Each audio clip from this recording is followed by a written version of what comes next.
बचपन से ही पत्नी अपनी सहेलियों, माँ और चाची से सुनती आ रही थी, पति को अगर शारीरिक सुख दोगी तो वो तुम्हें दुनिया के सारे सुख देगा। लेकिन असलियत कहीं और थी। शादी 35 साल की उम्र में। पत्नी की शादी 35 साल की उम्र में हुई। समाज के ताने, देर से शादी की बातें, सब उसके दिमाग में घूम रहे थे। पति 37 साल का था। दोनों ही उम्रदराज होने की वजह से थोड़ा अलग और जटिल सोच के हो चुके थे।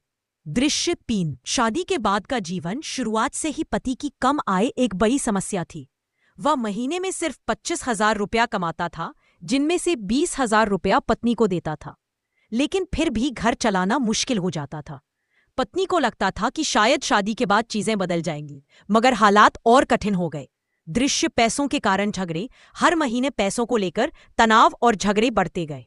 पति अपनी पूरी कोशिश करता, लेकिन पत्नी को लगता कि ये रिश्ता अधूरा है। एक दिन गुस्से में उसने पति से कहा, जब तक तुम अच्छी कमाई नहीं करोगे मैं तुम्हारे साथ नहीं रहूंगी। और वह अपने मायके चली गई। पति ने धीरे धीरे दूरी बना ली और आखिरकार तलाक का प्रस्ताव रखा। पत्नी को गुस्सा आया कि जो मेरा खर्चा नहीं उठा सकता वह मुझे छोड़ने की बात कैसे कर सकता है। लेकिन अंत में उनका रिश्ता टूट गया और दोनों अलग हो गए। तलाक के बाद का जीवन। अब पत्नी नौकरी करने लगी और 15,000 रुपए कमाने लगी।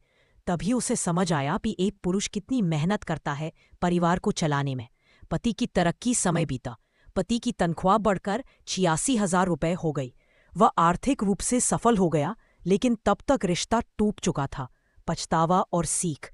पत्नी अकेली बैठकर अक्सर सोचती, काश मैंने अपने रिश्ते को पैसों के तराजू में ना तोला होता।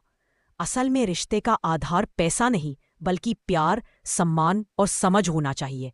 यही कहानी का सार है। रिश्तों को पैसे से नहीं, दिल और भरोसे से निभाना चाहिए।